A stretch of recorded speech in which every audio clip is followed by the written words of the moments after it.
3 words. Just 3 short words, printed on telegraph paper, destroyed the reputation of one of America's most influential families faster than any stock market crash. This happened in June 1910. New York journalists, accustomed to boring reports about charity balls, suddenly received a sensation that took the breath away from stuffy high society. The telegram was sent by a man officially considered insane. It was received by a man whom everyone regarded as the embodiment of success, talent, and sanity. The text read, "Who's loony now?" This phrase instantly became a catchphrase. It was whispered in the corridors of the Metropolitan Opera, printed on front pages, turned into a malicious joke that would outlive its author by 100 years. But behind this sarcasm hid a tragedy of Shakespearean scale. The sender was John Armstrong Challoner, heir to the great Astor dynasty, escapee from a psychiatric clinic, a man whom his own brothers and sisters locked in a cage to get to his millions. The recipient was his own brother, Robert Chandler, who had just made the stupidest financial mistake in the history of the Gilded Age. Robert, known in society circles as Sheriff Bob, signed a marriage contract with opera diva Lina Cavalieri, a woman whose beauty was called hypnotic and grip deadly. A week after the wedding, she took almost all his assets from him and annulled the marriage. The amount of losses was colossal, and the humiliation public. And it was at that very moment, from the wilds of Virginia state, from his voluntary exile, the rejected brother John delivered his blow. His question, "Who's loony now?" was not just mockery. It was a verdict on the entire system of values in which money meant more than blood ties. To understand the full depth of this hatred, we need to rewind the tape back. Not to the moment of the telegram, but to the origins of the madness. John Armstrong's story is not just a family quarrel.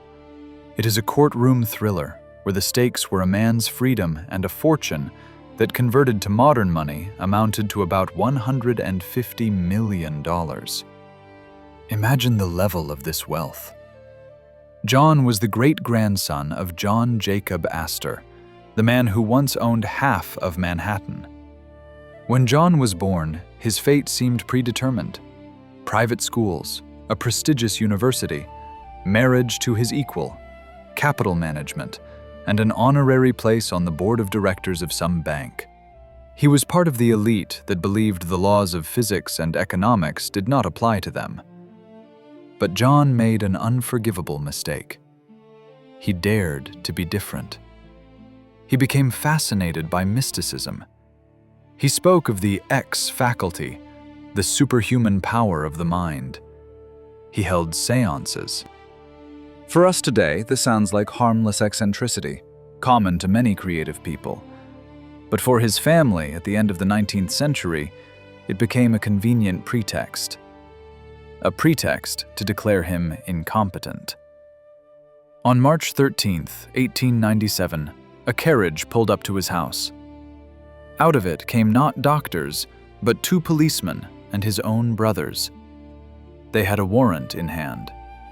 Without trial, without investigation, without the possibility to hire a lawyer, John was subdued and taken to Bloomingdale, the most expensive and most terrifying prison for the rich, cynically called an asylum.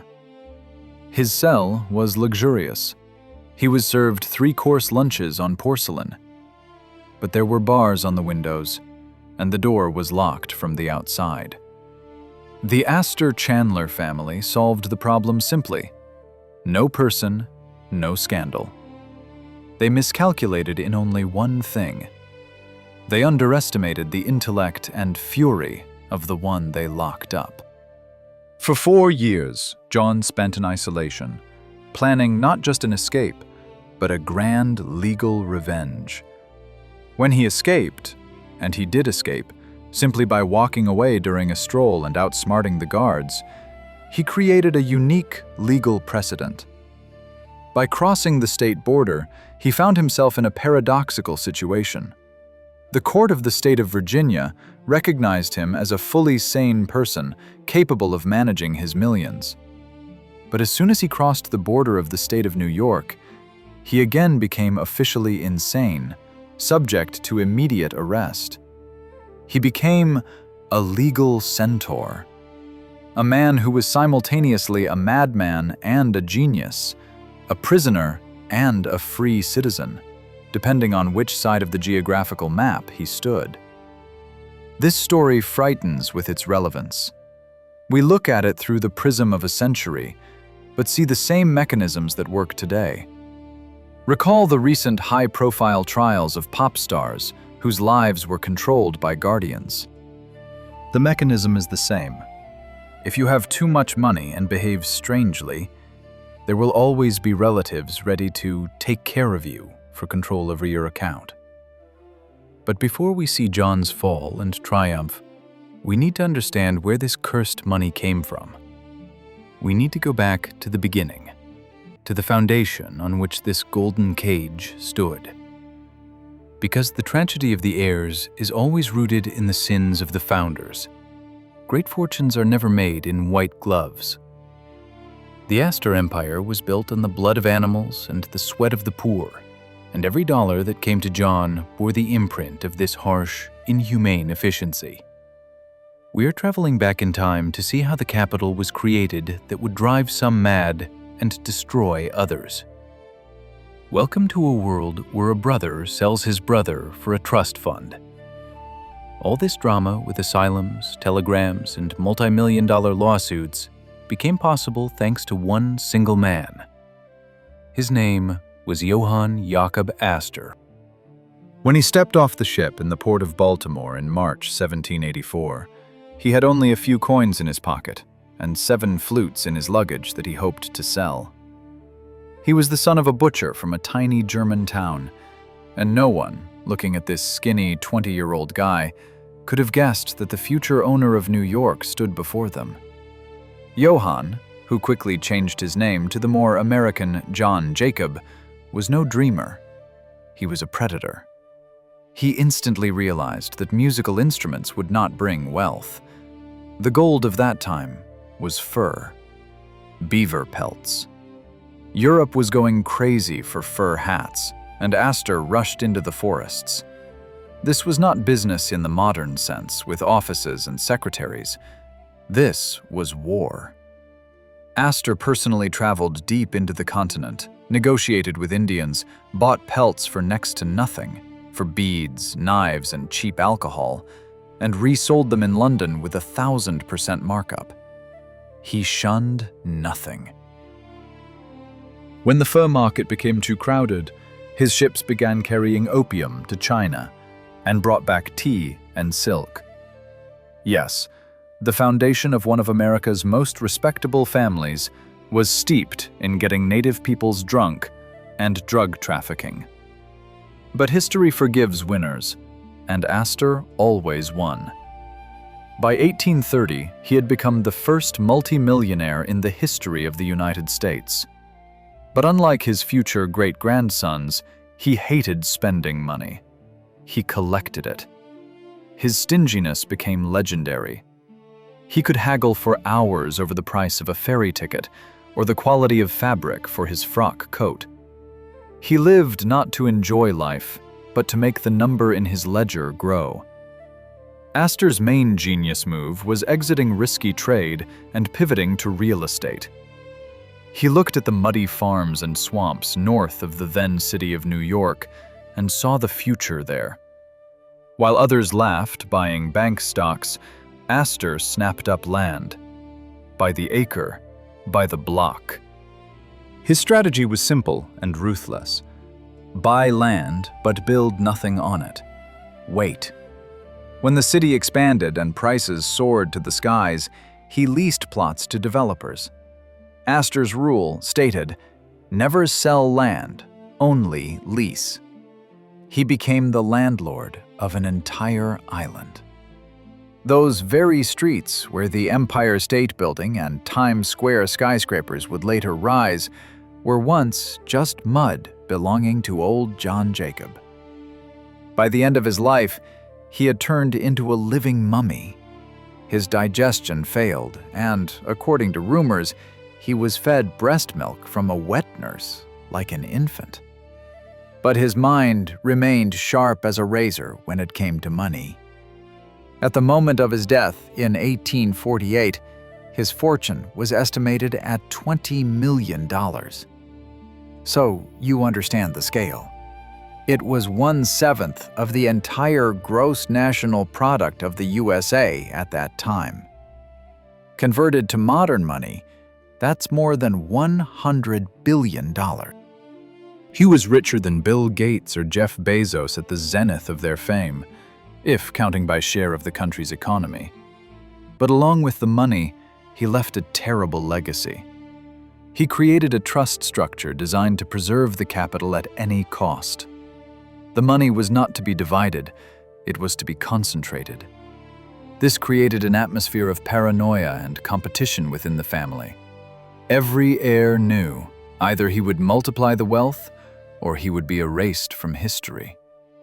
John Jacob Astor died, confident that he had built an eternal empire. He could not imagine that just 3 generations later, his descendants, satiated and pampered, would begin devouring each other. He did not build palaces. He lived in a modest brick house. But he left his children the resources to build real castles. And that was exactly the beginning of the end. When the old butcher passed away, a generation took the stage that had never known the smell of raw hides and blood. They knew only the scent of French perfumes and the crunch of starched napkins. The era began that Mark Twain would call the Gilded Age. Outwardly, a thin layer of gold, inside, cheap metal. And it was in this world that our hero, John Armstrong, was destined to be born, to become the first victim of his own inheritance. The death of old John Jacob Astor in 1848 resembled the breaching of a dam. Those $20 million, which he had accumulated with maniacal stinginess, saving on buttons and candles, flooded into the hands of people who had never in their lives held anything heavier than a baccarat crystal glass. The era arrived that Mark Twain dubbed, with poisonous accuracy, the Gilded Age. Not golden, note, but precisely gilded. The thinnest layer of gold leaf designed to conceal the coarse, rusty steel on which industrial America stood. If the dynasty's founder was the archetype of a stern Protestant, for whom labor was prayer, then his great-grandsons became America's first aristocrats. They did not work. That word was considered vulgar in their circle. They managed assets, or more precisely, they spent. It was during this period that the Astor name ceased to be associated with fur and real estate and became a synonym for unimaginable, almost indecent luxury. To understand the world in which our hero, John Armstrong Chandler, grew up, one must imagine New York of the 1870s and 1880s. It was a world without income tax. Every dollar earned from renting slums where Irish immigrants died of tuberculosis went straight into the pockets of Fifth Avenue owners. The family's fortune grew on its own, like a cancerous tumor devouring the city. The founder's son, William Backhouse Astor, doubled his father's inheritance, but the true scale of madness began with the grandsons and great-grandsons. John Armstrong was born in 1862. His mother was Margaret Astor Ward, granddaughter of that very old butcher. But fate played a cruel joke on John and his brothers, which determined their further tragedy. They became known as the Astor Orphans. Their mother died of pneumonia when John was only 13 years old. Their father, Congressman John Winthrop Chandler, followed her to the grave 2 years later. Imagine this picture. 7 children, the eldest of whom had barely turned 15, left alone in the huge, gloomy Rokeby estate in the Hudson Valley. They had no parents, but they had trust funds, guaranteeing each an income equivalent to millions of dollars a year today.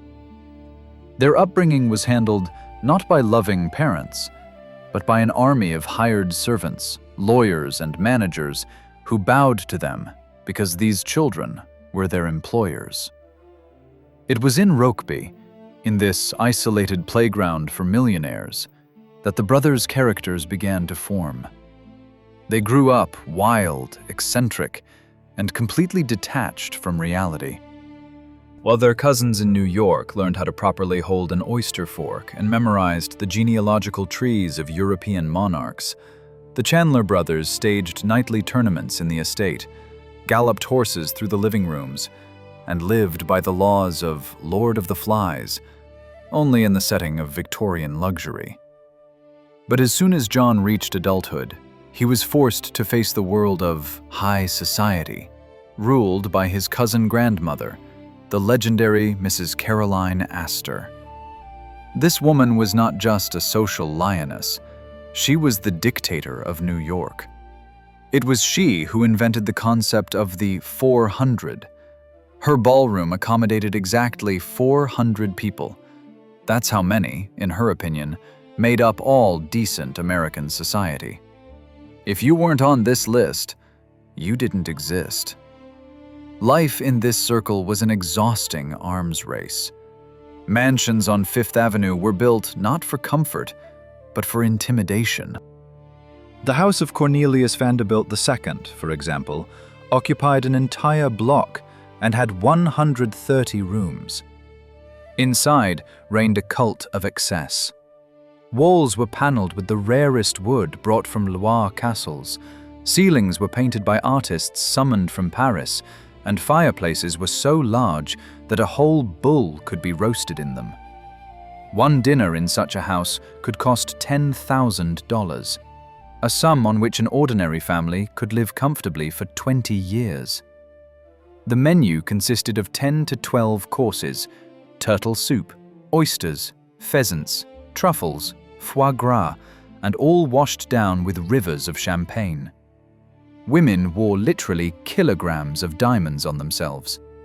A dress from Charles Worth, the chief couturier of that era, cost no less than $1,000 and was worn only 1 or 2 times. But behind this brilliance hid a monstrous emptiness. It was a generation devoid of purpose.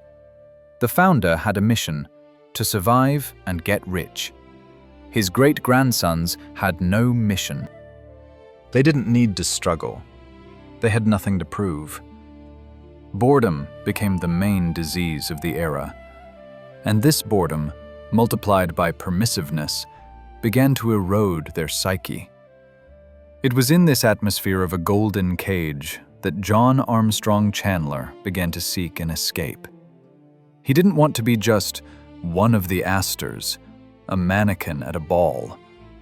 He felt other forces within himself. While his brother Bob, the future sheriff, squandered his fortune in Parisian brothels and painted surrealist pictures, John immersed himself in the study of occultism. He tried to find meaning where his family saw only madness. The contrast between outward prosperity and inner rot was becoming unbearable. On one side, balls where fountains of rosewater sprayed in the center of the table, and guests were given gold cigar cases encrusted with precious stones.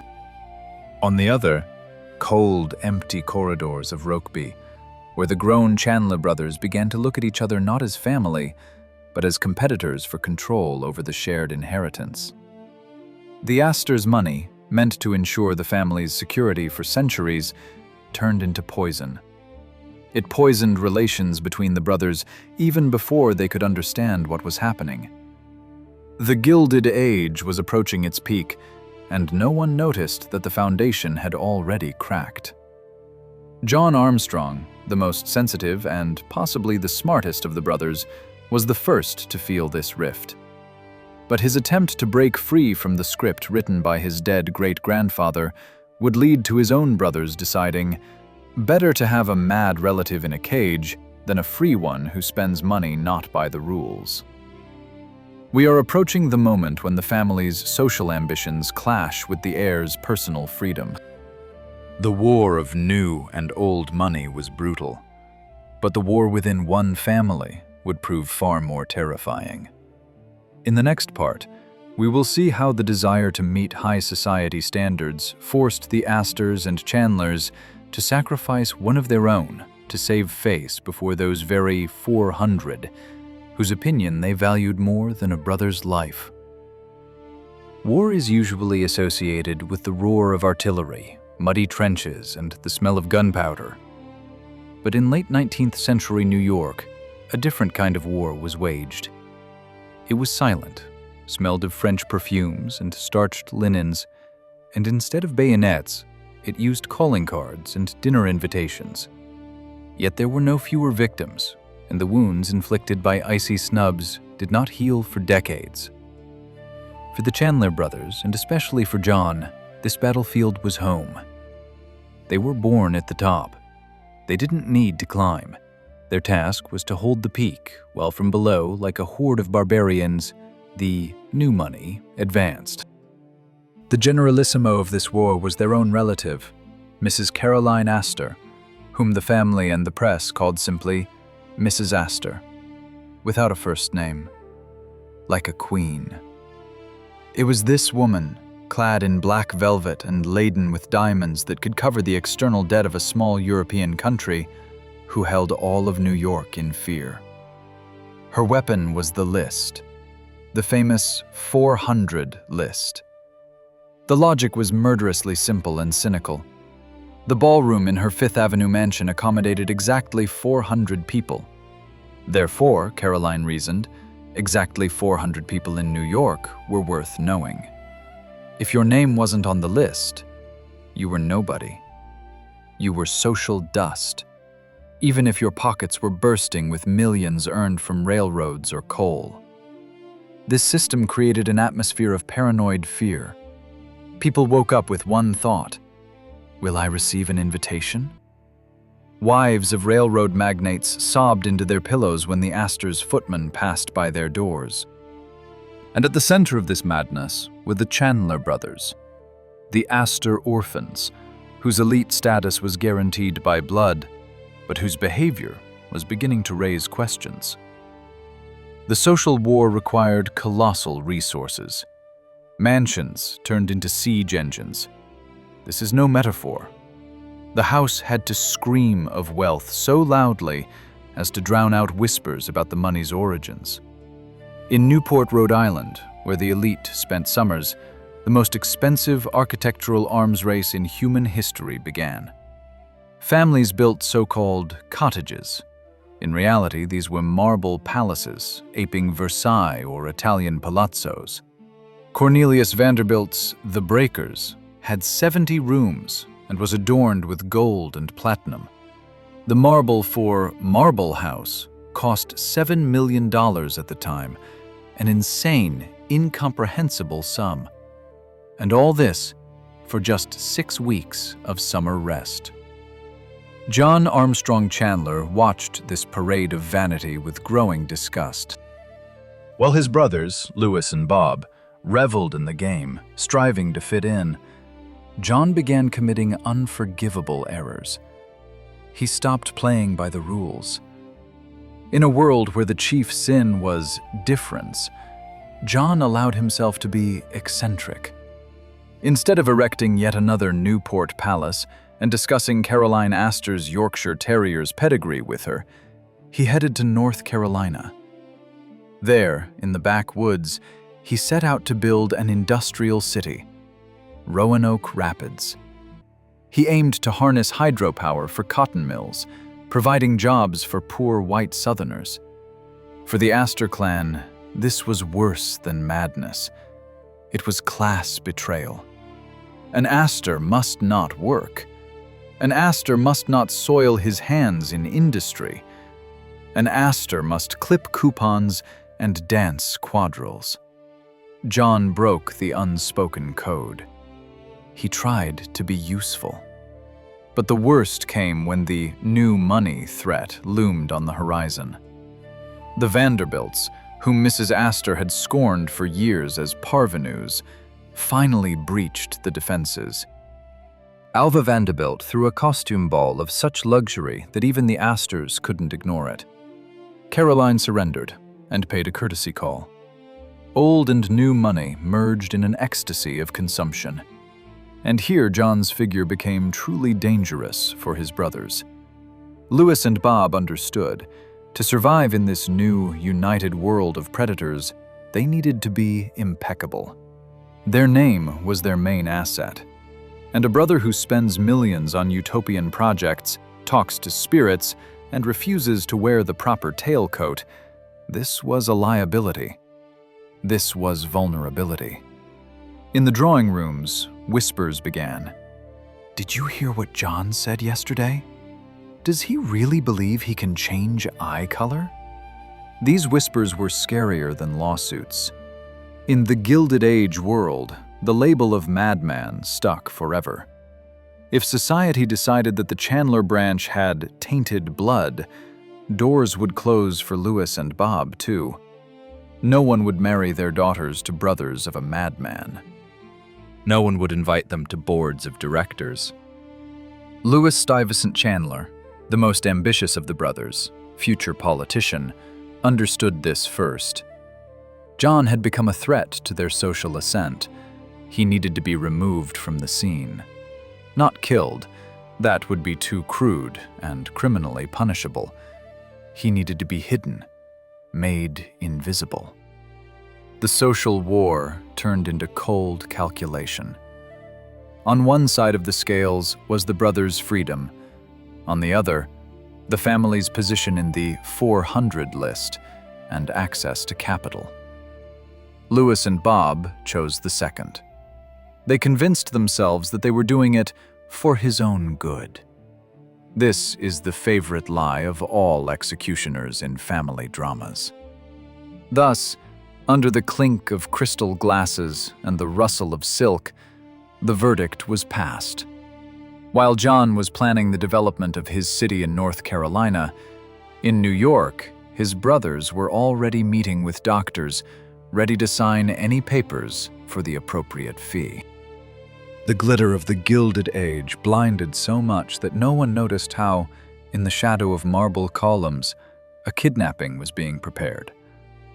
But before we see the trap snap shut, we need to understand one more detail of this era, a detail that finally corrupted Robert Chandler's soul and made him the perfect accomplice in this crime. It's about love. More precisely, about what replaced love in their circle: deals, titles, and women who cost more than yachts. If the social war in New York was the battlefield, then marriages in the Gilded Age became its main trading floor. By the end of the 19th century, American capital faced an unexpected problem. There was too much money and too little respect. American millionaires, these kings of pork, coal, and railroads, could buy everything except one thing: history. In Europe, the situation was the mirror opposite. The old aristocracy sat in crumbling castles with leaking roofs, having a lineage 1,000 years long, but not having money even for coal for the fireplace. Thus was born the most cynical and large-scale deal in the history of transatlantic relations: the exchange of dollars for titles. Girls from wealthy American families began to be called dollar princesses. They were packaged like expensive goods and sent across the ocean for the season in London or Paris to exchange their dowries for a coat of arms, a title, and the right to call themselves your ladyship. This was no romance. This was cold, calculated commerce.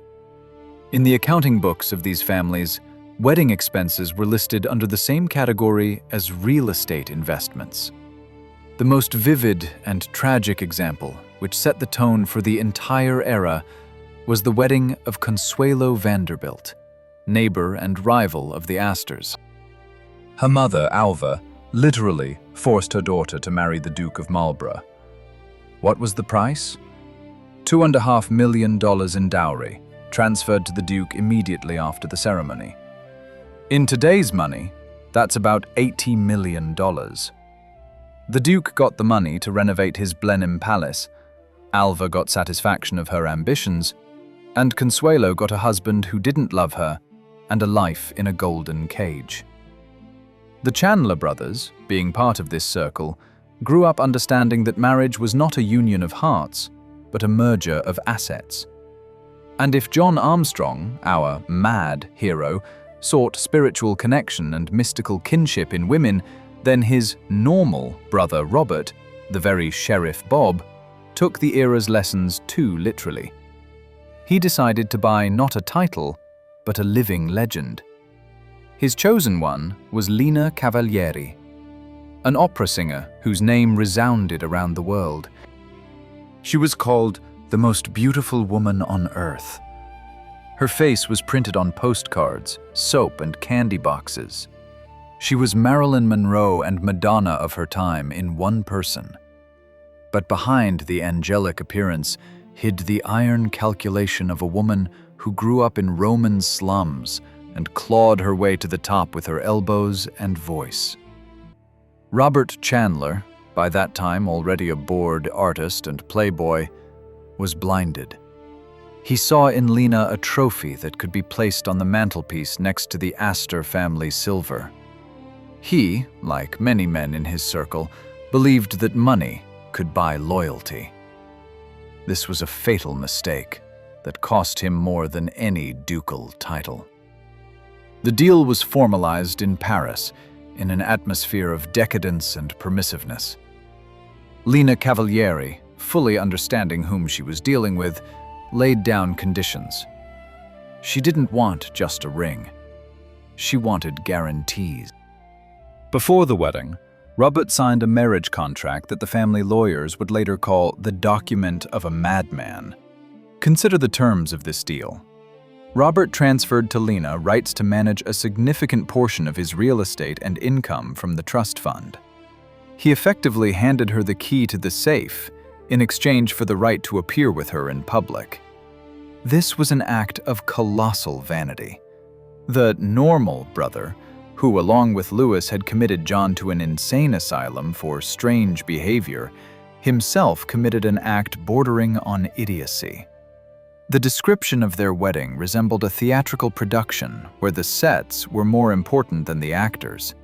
Huge halls drowning in orchids delivered by special trains. Guests whose names flashed in society columns whispered behind the groom's back, discussing exactly how much this love cost. The bride in a dress embroidered with real pearls looked like a victor. The groom, flushed from champagne and pride, looked like a man who had just bought the Titanic an hour before colliding with the iceberg. The cynicism of the situation lay in the fact that everyone around understood. This wouldn't last long. Lina Cavalieri collected husbands and admirers just as the Astors collected houses. For her, Robert was just another step, an American wallet with a loud name. For Robert, she was a way to prove his significance, to thumb his nose at society, to show that he possessed the most beautiful woman in the world. While John Armstrong, deprived of rights and freedom, sat in his exile studying legal books and planning revenge, his brother voluntarily put shackles on himself. Only these shackles were made of gold and sealed with a notary's signature. This marriage became the culmination of the rot that was eating the family from within. The idea that money could buy happiness, security, or love became the Astors' religion. They forgot the founders' precepts, who knew the value of every cent. They turned into those very clients whom old John Jacob would fleece like sheep. A week after the honeymoon, the fairy tale ended. Lina, having gained control over the assets, lost all interest in her husband. Robert was left alone in an empty hotel room, with an empty account and a shattered reputation. It was precisely this moment of absolute collapse of the sane brother that would become the signal for the mad John. History had prepared the stage for that very telegram, but first, we need to peer inside those walls where this fear grew. We need to enter the house that was not a fortress, but a prison even before bars appeared on the windows.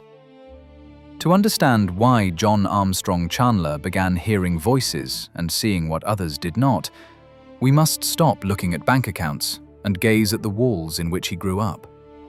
We are accustomed to thinking that life in a mansion is a fairy tale, a Disney castle, where birds sing and footmen serve. But the reality of the Rokeby estate in the Hudson Valley was closer to the Gothic novels of Edgar Allan Poe than to a fairy tale. Rokeby was not just a building of brick and limestone. It was a 43-room monster that breathed, creaked, and slowly digested its inhabitants. Located on the banks of the Hudson, in an area that old Dutch settlers considered mystical and full of ghosts, the house was always shrouded in dampness and fog. Unlike the gleaming new Vanderbilt palaces in Newport, Rokeby was old. It was dark. It was overflowing with the things of the dead. The dynasty's founders threw nothing away. Rooms were crammed with heavy Victorian mahogany furniture that absorbed the light from gas jets, leaving corners in eternal twilight. Walls were hung with portraits of ancestors whose eyes followed every step of the Astor orphans. Imagine a childhood where you play hide and seek not among bright toys, but among marble busts of great-grandfathers who look at you with silent reproach. We earned millions, and what have you done? The architecture of this house was designed to suppress. High ceilings created echoes, turning any child's laughter into an ominous hum. Huge fireplaces, devouring cords of wood, could not warm the drafts wandering through the corridors. In winter, water froze in the pitchers in the bedrooms. It was a cold, physically uncomfortable world wrapped in velvet and brocade. But even more terrifying was the social architecture of the house. Life in Rokeby was divided into two parallel worlds that were never supposed to intersect emotionally, but constantly collided physically. The world of the masters and the world of the servants. Servants in such houses were an invisible army. Their schedule resembled a military code. A housemaid's day began at 5 a.m. to have time to clean the ash from all the fireplaces while the masters slept. It was grueling, back-breaking labor. Carrying coal to the upper floors, hauling buckets of hot water, polishing silver until fingers bled. And all this in absolute silence. Servants were forbidden to speak in the presence of the masters unless addressed. They had to blend into the wallpaper. For little John and his brothers, these people were the only adults who were constantly around. But these adults were functions. The butler, this was hands serving a tray. The nanny, this was a voice ordering to sleep. There was no place for warmth here. Any attachment between heir and servant was suppressed as a breach of subordination. This formed a monstrous sense of loneliness. You are surrounded by dozens of people, but you are absolutely alone. In this isolation, John began seeking company where there was none. He spent hours in the huge Rokeby library, crammed with books that no one read. He wandered the park, where old oaks cast shadows resembling monsters. It was precisely here, in the silence and cold of Rokeby, that his inclination toward mysticism was born. If the living people around you behave like mannequins, you start talking to spirits. The house dictated its own rules of behavior. Lunch, this was not just eating food, this was a ritual. You couldn't sit down at the table whenever you wanted. You had to dress for dinner. Even if there were only two of you, and you were brothers. The silver had to lie in strict order, the menu in French. A footman behind your back, watching whether your glass was empty. This absurd theatricality of everyday life drove one mad. It created the sensation that life was an endless play where you were obliged to play the role of an Astor, even if you wanted simply to be human. The servants knew more about John's eccentricities than his brothers did. They saw him talking to himself in the garden. They found his notebooks with automatic writing. But in the world of servants, the law of silence operated. What happens in the house stays in the house. Until the time came. Later, when the trial began, it was precisely the servants' testimonies that became the weapon which the lawyers used against John. Those very people who tied his shoelaces and served him tea would tell the jury about his mad gaze and strange rituals. Rokeby became an incubator for tragedy. For Lewis and Bob, this house was simply an asset, a base from which they conducted raids on New York. For John, it became a cage. He felt the vibrations of this place, its heavy karma. He tried to rebuild his life, to leave, to create something of his own in North Carolina, but the shadow of Rokeby pursued him. The irony of fate lay in the fact that when John was locked up in Bloomingdale, his conditions changed little. The same luxurious room, the same servants, the same isolation, the same cold regime. The psychiatric asylum for millionaires was merely a grotesque reflection of their family nest. John Armstrong simply exchanged one golden cage for another. Only now the door had a lock, the key to which was held by his brother. But while John struggled with ghosts in his head, the real rot was eating away at the souls of those who considered themselves normal. Behind the facade of propriety, in bedrooms and studies, things happened that were far more insane than seances. The time has come to look under the carpet of this perfect family and see the dirt they so carefully hid. While John Armstrong sat in his cell in Bloomingdale, studying legal codes and practicing telepathy, the world that declared him mad was slowly going truly insane. The irony of fate was that the diagnosis of paranoia was given to the most sober and physically healthy member of the family. The other, normal heirs, meanwhile, plunged into an abyss of vices that medical directories of the time delicately called nervous exhaustion, but which were actually a mixture of alcoholism, drug addiction, and sexual promiscuity. Let's look at Robert Sheriff Bob Chandler, the very brother who signed the papers for John's involuntary commitment. Society considered him an eccentric artist, the life of the party. But behind the closed doors of his studio on 19th Street, a hell was unfolding that could scare even seasoned visitors to Parisian dens. Robert didn't just drink. He destroyed himself with a methodicalness worthy of a better application. His breakfast often consisted of a glass of brandy. His nights passed in an opium haze. At that time, opium and morphine were not considered criminal. They were sold in pharmacies as remedies for cough or insomnia. New York's elite was hooked just as tightly as Chinese dock workers. Only their syringes were silver, and doses were measured by personal physicians. Robert's art was a mirror of his disintegrating psyche. He painted eerie, phantasmagoric frescoes, giraffes devouring trees, grotesque fish entwined in orgies, blood-red jungles. This was not just art. It was the scream of a consciousness poisoned by absinthe and syphilis. Yes, that very disease of kings and poets was the scourge of the aristocracy. It was treated with mercury, which only accelerated the madness.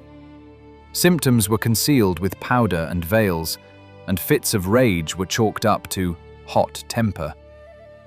Lewis Stuyvesant Chandler, the second brother and chief architect of John's confinement, suffered from a different affliction. His disease was power and hypocrisy. He built a political career, aimed for governor, shook voters' hands, and preached morality. But it was he, this pillar of society, who coldly orchestrated the scheme to keep his brother imprisoned for control over the trust. Lewis's rot was invisible. It corroded not the liver, but the conscience. He hired New York's best lawyers to prove in court that John's belief in changing eye color warranted lifelong incarceration, while Robert's binges were merely endearing pranks of a wealthy heir. Double standards formed the foundation of their existence. If a Bowery poor man got drunk and rowdy, he was sent to prison or a workhouse. If an Astor or Chandler did it, the police saluted and escorted him to his carriage. The Gilded Age forgave the rich everything except losing money, and the money was melting away. The lifestyle the heirs led demanded astronomical expenditures. Maintaining mistresses, gambling debts, bribes to journalists to suppress scandalous details of nighttime escapades. All this drained the capital amassed by their grandfather. An atmosphere of nervous breakdown began to prevail in the family. The Chanma sisters, who also took part in the conspiracy of silence, suffered depressions and failed marriages. Their lives became an endless succession of visits to psychoanalysts, then just coming into fashion, and trips to European spas to restore their nerves. At the same time in Bloomingdale, the mad John led a Spartan life. He didn't drink, he exercised. He read classical literature. He wrote philosophical treatises. Against his normal relatives, who by 40 looked like wrecks, he appeared a paragon of health. His mind, liberated from the need to join social races and feign at balls, sharpened like a scalpel. The rot behind the facade grew obvious to anyone with eyes. Scandals began leaking into the press. Robert's divorce from Lena Cavalieri was merely the first crack in the dam. Journalists, smelling blood, dug deeper. They posed uncomfortable questions. Why was one Astor heir locked in an asylum when he posed no danger to society? Why did his guardians, his own brothers, spend his money on their political campaigns and parties? Society began to realize that true madness reigned not in Ward Number 6 of the Bloomingdale Clinic, but in the mansions on Fifth Avenue. John Armstrong became the mirror into which the family was afraid to look. He was their conscience, locked in a cage. And the more the normal Chandlers rotted, the clearer it became that John must be released to deliver the final blow to them. But before justice triumphs, a tragedy must occur. The point of no return, which will show that money cannot protect from death and fate. Fate was preparing a lesson for the Astor family that they would remember forever. The rot had eaten through the foundation, and now the entire building was ready to collapse. In any great tragedy, there is a moment when fate stops whispering and starts screaming. For the Astor dynasty and their poor relatives, the Chandlers, this scream sounded on the night of April 14th to 15th, 1912. It was the night when the North Atlantic proved that icy water at -2 degrees Celsius is absolutely indifferent to the size of a bank account, the purity of lineage, and the number of zeros in a trust fund. The event that divided the family's history into before and after was the sinking of the Titanic. On board this floating palace was the clan leader, our hero's cousin, John Jacob Astor IV. The man called the Master of New York. His fortune was estimated at $87 million. In modern money, that's more than $2.5 billion. He was a symbol of immutability. If anyone could buy life from God himself, it was he. But when the giant propeller of the ship rose above the black water, John Jacob Astor IV stood on the deck, smoking a cigarette. He seated his pregnant young wife in a lifeboat, asked the officer if he could accompany her since she was in a delicate condition, received a refusal, and calmly stepped aside. He died as befitted an old-school gentleman, without hysteria, in a tuxedo, crushed by a falling smokestack. This death became a colossal shock for all of America. But for the Chandler family, it was a catastrophe. The king was dead. The empire was left without a head. The body of the world's richest man was fished out a few days later. He was identified only by the initials on his shirt collar and gold watch with diamonds.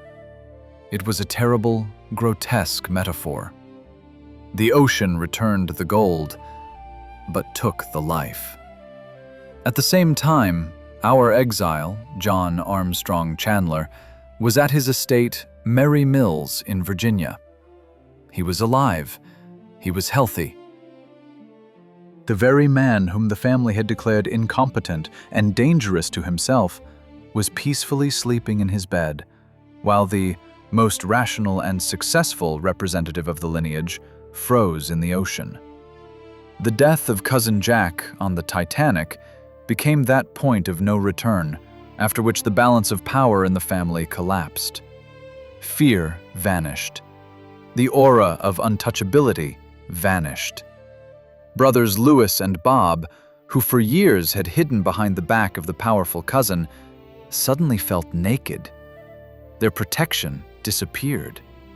And John, on the contrary, went on the decisive offensive. It was precisely during this period that the culmination of his personal struggle occurred. John did the incredible. He turned his life into a public trial of the family. He wrote a book, not just memoirs, but a legally certified manifesto titled 4 Years Behind the Bars.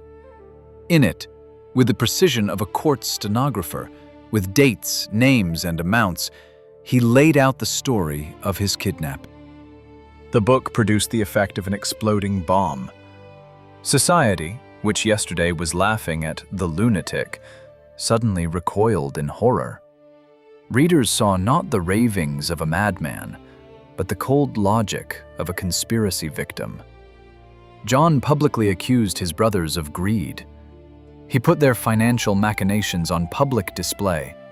He tore the velvet curtain from the facade of the Astor family and showed everyone the dirty brickwork. In Virginia, another event occurred that could have destroyed John, but instead tempered his legend. A tragedy happened in his home. He accidentally killed a man. During a domestic quarrel, defending a woman from her drunken husband, the gun in John's hand fired. The man was dead. It seemed like here it was, proof of his madness and danger. Louis and Bob in New York were already rubbing their hands, preparing to finally put their brother away in prison or a strict regime asylum. But a miracle happened, possible only in America of that time. The jury of the state of Virginia, consisting of simple farmers and workers, acquitted John. They recognized it as an accident and self-defense. The local residents adore their mad millionaire. For them, he is a philanthropist who builds schools, provides jobs, and doesn't put on airs. They see in him a man of honor, unlike his polished New York relatives. This was a complete rout for Louis and Bob. Their mad brother not only survived in exile, not only outlived the death of the clan leader, but also came out unscathed in a murder case, preserving the love of the people. Meanwhile, in New York, in the mansions where merriment had once reigned, fear settled in. After the Titanic, the era of unrestrained revelry ended. Hangover set in. Income tax was introduced. World War I began. The world created for balls and yachts began to crack at the seams. Louis Stuyvesant Chandler, once a brilliant politician, began to lose influence. The scandal with his brother cost him his career. Voters didn't want to vote for a man who locked his own brother in a cage for money. Robert "Sheriff" Bob finally succumbed to alcoholism, turning into a parody of himself.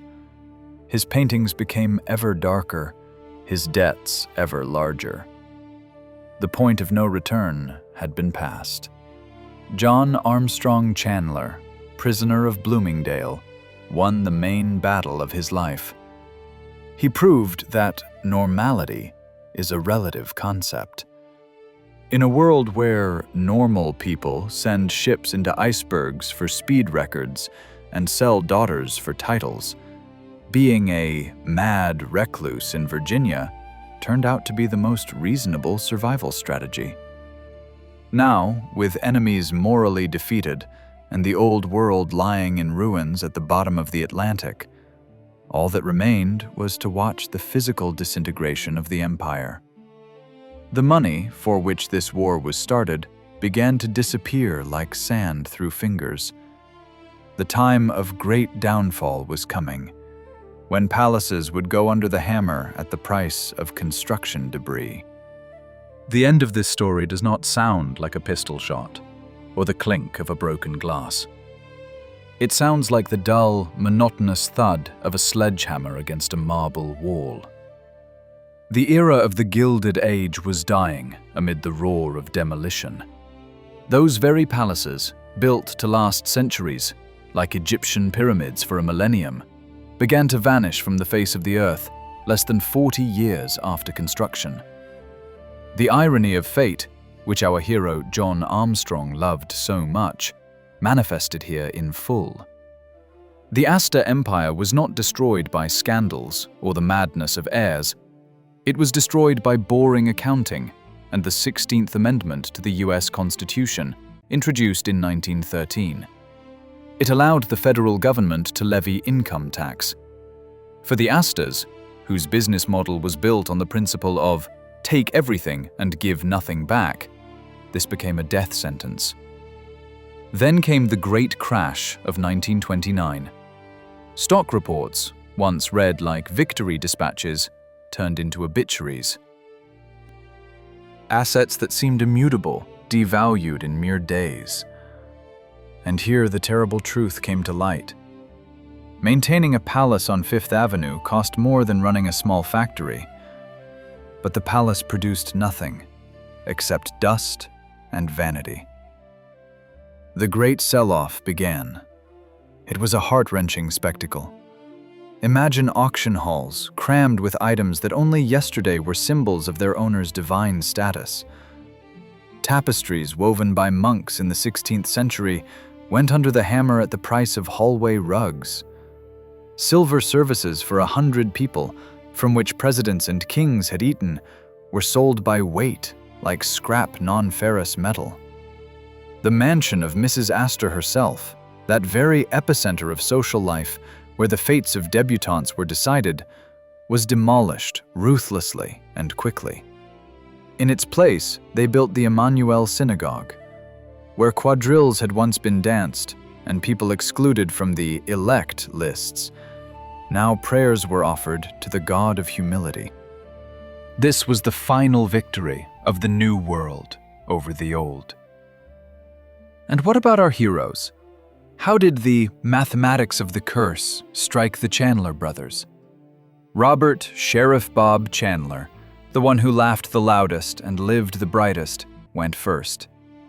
His finale was tragic and predictable. By 1930, not a trace remained of his beauty and charisma. Alcohol and the consequences of his wild youth destroyed his body. He died at the age of 58 from kidney failure and cirrhosis. The man who dreamed of buying the love of the world's most beautiful woman died in solitude, surrounded by his surrealist paintings that frightened the nurses. His once vast fortune was depleted by divorce proceedings and senseless spending. He left behind not an empire, but legends of parties that no one remembered anymore. Louis Stuyvesant Chandler, the sane politician and organizer of John's confinement, outlived his brother, but his life turned into quiet fading.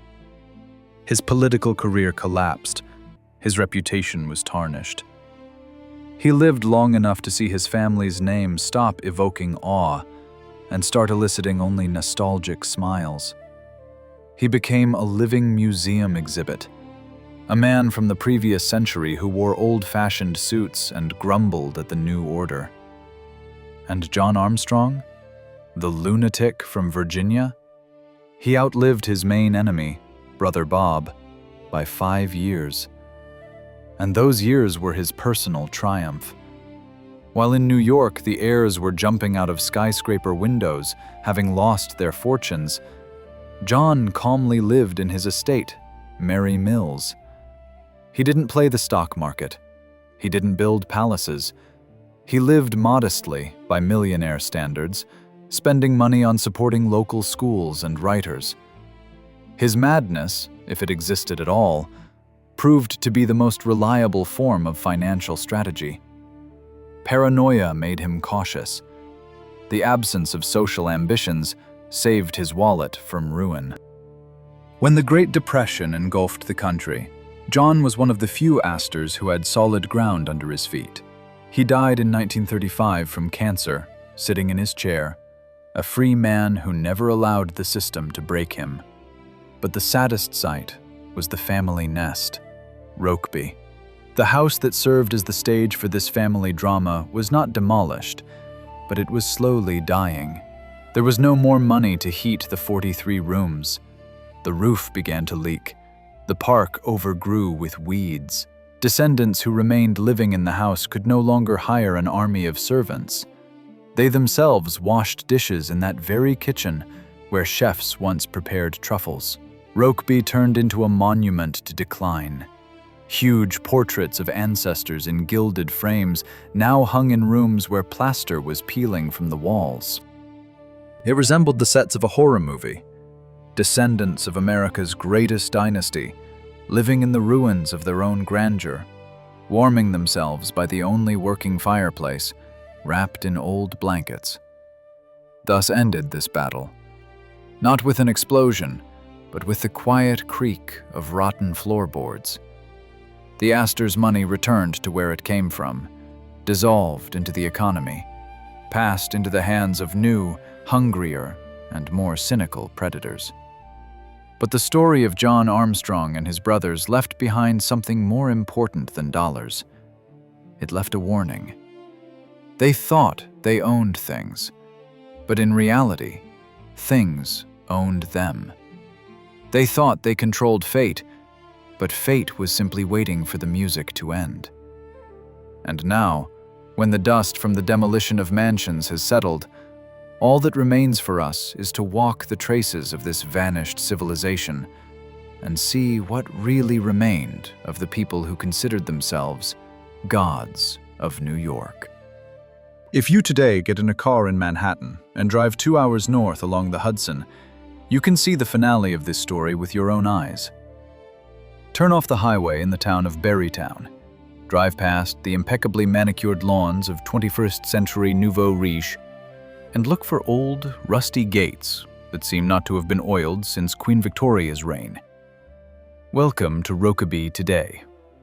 Unlike the Vanderbilt palaces in Newport, which turned into sterile museums with audio guides and souvenir shops, Rokeby remained alive. But this life more resembles the sets of a Tim Burton film. Descendants of the Chandler and Astor families still live here, but instead of tailcoats and diamond tiaras, they wear faded jeans and wool sweaters eaten by moths. This place became a legend among modern hipsters and the New York bohemia. The 43 rooms of the mansion are crammed with things accumulated over 200 years. Here you can find a first edition of Dickens lying under the leg of a wobbly table, or a 19th century couture dress casually thrown over the back of an old sofa. Descendants of the great dynasty live here on a commune principle. They are artists, poets, writers, and wanderers. The irony that our hero John Armstrong loved so much reached its apogee here. Remember why he was committed to the asylum? for fascination with mysticism, art, and refusal to follow the family's rigid corporate rules. Look at Rokeby now. The spirit of the sane politician brother Louis and the greedy cousin Jack has completely dissipated from here. The spirit of Mad John triumphed. The house turned into a refuge for eccentrics, exactly the kind he dreamed of. Madness became the norm, and the pursuit of money, bad form. Alexandra Aldrich, great-great-granddaughter of those very Astors, published memoirs a few years ago where she described her childhood in this house. She recounted how in winter they walked around the house in down jackets, because it was impossible to heat these huge halls, while paintings worth millions hung on the walls that no one could sell due to the complicated conditions of the family trust. They were rich-poor, hostages of the family name, owning history but lacking cash for roof repairs. And what remained of the money itself? Of those $150 million over which the brothers betrayed each other? They dissolved. The Astors as a financial power ceased to exist. Their name remained only on maps: Astor Place, Astoria District, Waldorf Astoria Hotel. But the dynasty itself, like a shark of capitalism, went extinct.